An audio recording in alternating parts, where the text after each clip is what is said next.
How's it going, guys? Welcome back to another video. My name is Eric and this is my garage. Now in today's video I'm going to show you guys how to install a one-piece aluminum drive shaft on your 2003 G35.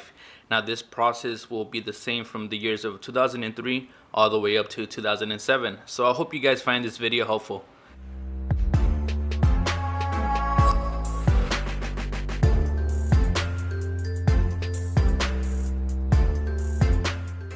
The reason that you guys would want to install this one-piece aluminum drive shaft on your vehicle is because, first of all, it's a lot lighter compared to the stock one that the vehicle comes equipped with.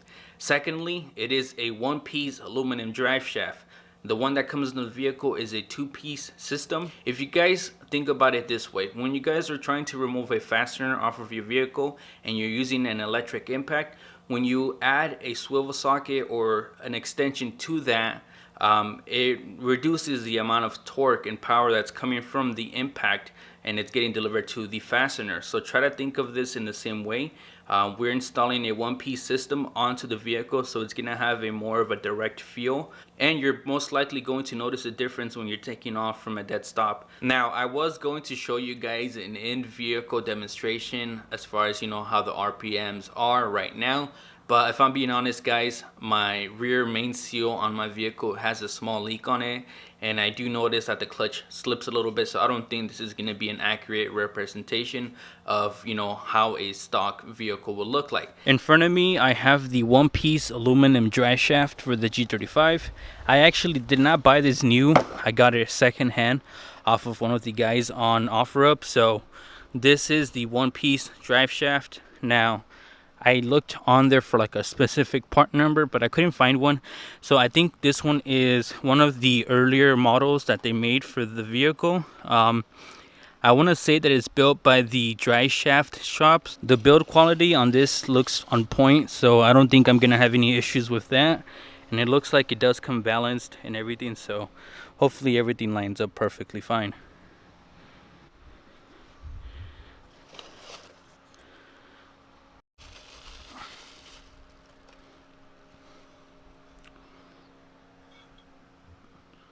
Before you do anything, make sure that your vehicle is in neutral and that the e-brake is removed, because you won't be able to move your drive shaft.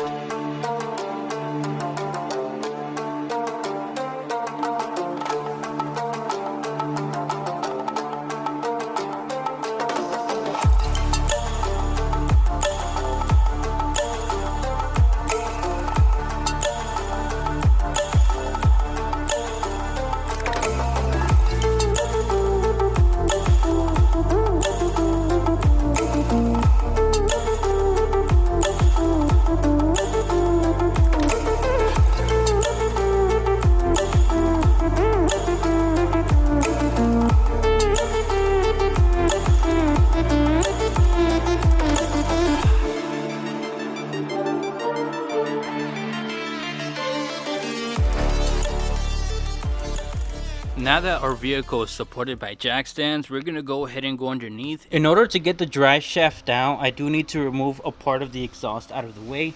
Because this is an aftermarket exhaust, I don't have enough space underneath here to pull the drive shaft off. So all I need to do is just remove this section right here. So I need to disconnect the exhaust right over here, and then right over there at the end where it connects to the rest of the exhaust.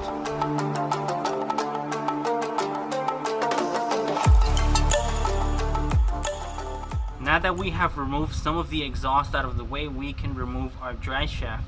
Now for the drive shaft, you do need to have your vehicle in neutral with the e-brake off.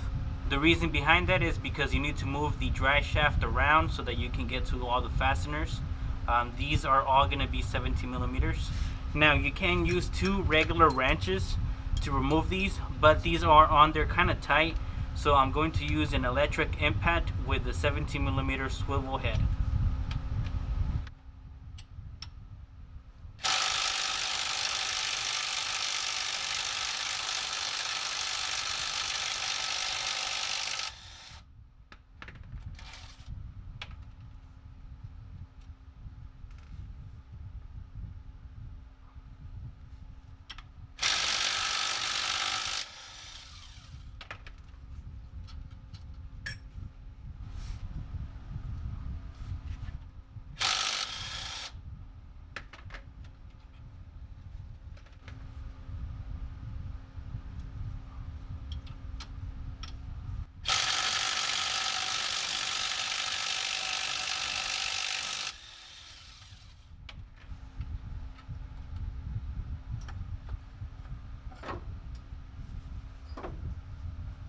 Now that we have removed the fasteners holding the drive shaft to the differential, now we need to just remove the hanger bearing bolts on the back. Once we do that, we should be able to remove the drive shaft out of the way. In front of us, we have the hanger bearing. So there is two fasteners holding this down to the vehicle. There is one right here and one on the other side. These are both going to be 14mm fasteners. Once you guys remove these two fasteners, the bearing and the drive shaft will come down together as one unit, and then you can remove it after that. You might lose some transmission fluid, so it's also a good idea for you guys to have a oil pan underneath the transmission so that you guys can catch any fluid that leaks out. So I'm just using my extension with a 14mm socket on here to remove these.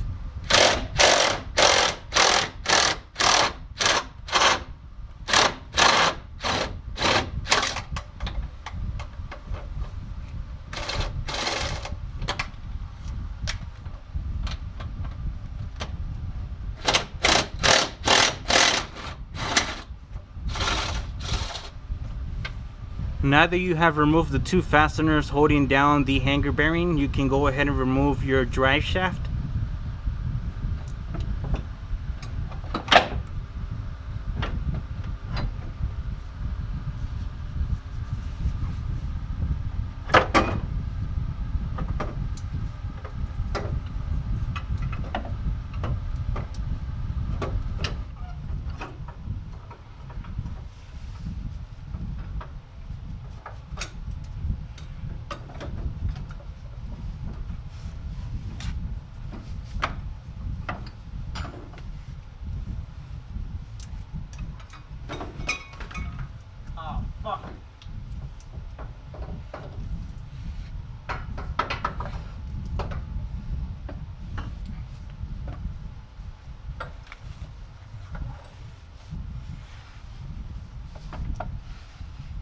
This is a side-by-side comparison between the stock drive shaft and the aluminum drive shaft that I got. They're very similar in size. The aftermarket one-piece aluminum drive shaft is a little bit thicker compared to the stock one. So this one is about 3.5 inches. I'm not exactly sure on the measurement on this one, but as you guys can tell, it does look a lot thinner compared to the one-piece. Now, another thing to look at is that this stock drive shaft obviously has this bearing in the middle. So like I was mentioning to you guys, this right here is kind of more restricted on the power side, like as far as like the transferring of power from the transmission to the differential. The aluminum drive shaft is all one piece, so it should be more of a direct transfer of power. If you take a look at this bearing right here, it is a little bit worn out, so I don't think it was doing much help as far as, you know, keeping it centered.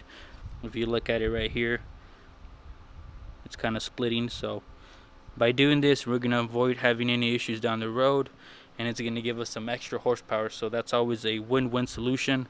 I did want to compare the weight difference from the stock and the aftermarket drive shaft. So right here I have my scale. This is not the most accurate, but let's just go ahead and take a reading here. So let's see how much I weigh. Damn it, so 196. So that's 196. Now let's go ahead and get on with one of the drive shafts and see what the difference is. So I'll go ahead and get on with this one right here.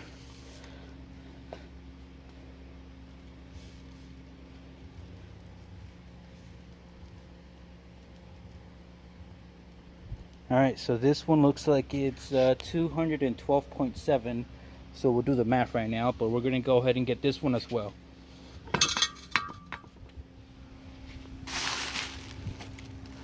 Now this one is a lot heavier just by lifting it up here, so it's at least maybe 30 pounds.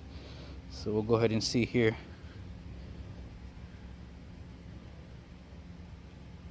Alright, 227 it looks like it. So go ahead and leave the math up on the screen so that you guys can, you know, decide for yourself if it's a worthy upgrade as far as the weight goes. Damn it, this thing is heavy. Let's go ahead and install the one-piece aluminum drive shaft back onto the vehicle. you're basically doing the opposite of what you did to remove the original one.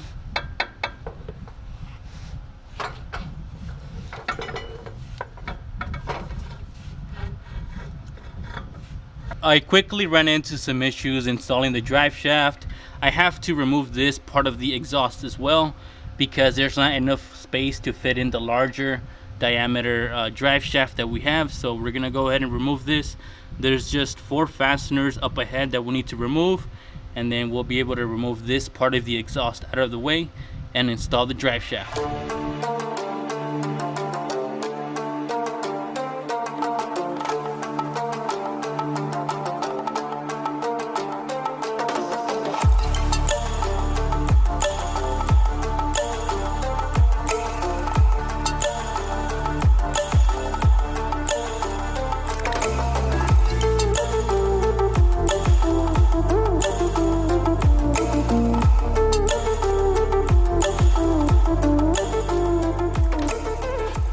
With the exhaust out of the way, we have a clear shot at the transmission. So let's go ahead and finish putting on the one-piece aluminum drive shaft on the vehicle. So we're basically just gonna line up the drive shaft with the little grooves on the transmission right here.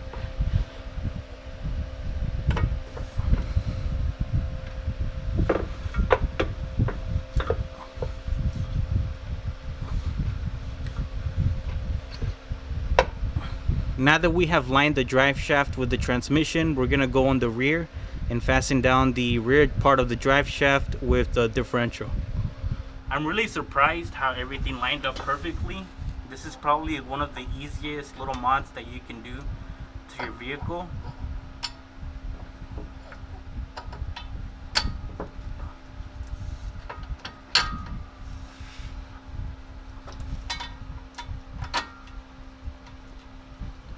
So now we're gonna go ahead and fasten down these fasteners, and we're gonna go ahead and put the exhaust back on.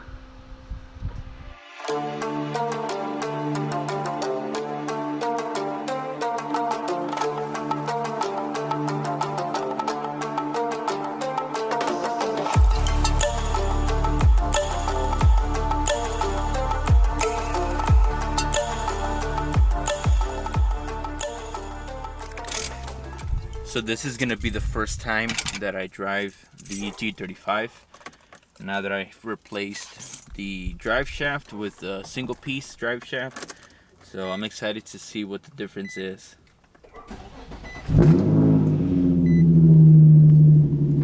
What I'm noticing is that the power, like I mentioned, is easily transferred now. So as soon as I, let go of the clutch, it takes off. It's kind of instantaneously now, as before, like you would kind of wait, like not even a second, but you would wait a little bit and then you would kind of feel it, go to the back. Now when I put it in gear and I hit the clutch, let go of the clutch, I feel the rear kind of taking off. One of the first things that I noticed about this drive shaft is that you don't get that boggy feeling from first to second as much. I still feel it a little bit, but compared to before, it's like a night and day difference. Right now it kind of barely does it. Before, you would kind of shake back and forth if you didn't get a good gear. First and second engagement is kind of rough on these cars from what I've noticed. So there's always that, jerky feeling. Another thing that I noticed about the drive shaft is that when you guys are cornering, you don't get that wheel hop anymore. Before, you would get that hop on the back when you don't shift right. The reason I'm saying this is because my shifting is not the best, so I would get that a lot. But now that I have this one-piece aluminum drive shaft, I don't feel that as much. I don't feel like the back, like hopping. My differential bushing is completely toast, and it doesn't feel like that anymore. Overall, guys, I'm very satisfied with this purchase of this drive shaft. Now, if somebody told me about these benefits on this vehicle, I would quickly buy this drive shaft because of just these benefits alone. The car performs a lot better. It accelerates much quicker. It just feels like a totally different vehicle now. I'm pretty sure this is how the 350Zs feel because they have a one-piece, I think it's a carbon drive shaft. So this is probably not new for the 350Z guys, but for us it's like a night and day difference. So I would honestly recommend for you guys to go out and get this. Buy this first before you start wasting money like on headers and all that. You know, once you have this, it's gonna make a huge difference on your car.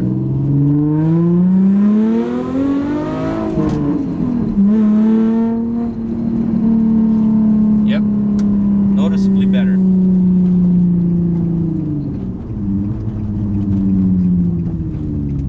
This is pretty much going to wrap up the end of the video. I hope you guys did find it helpful. Bottom line, I would recommend this upgrade for your vehicles. I wouldn't second guess on it. I would buy this over some expensive headers that you might not even notice a difference. So definitely something that you guys should look into. If you guys did like the video, please make sure to give it a thumbs up. And if you guys are stumbling upon the video and you guys like the content, please make sure to subscribe to the channel. Also, go ahead and follow me at Instagram at Eric's DIY Garage. I put a lot of stuff up there that sometimes doesn't make it to YouTube, so go ahead and check it out. Like always, I'll see you guys in the next one. Peace out.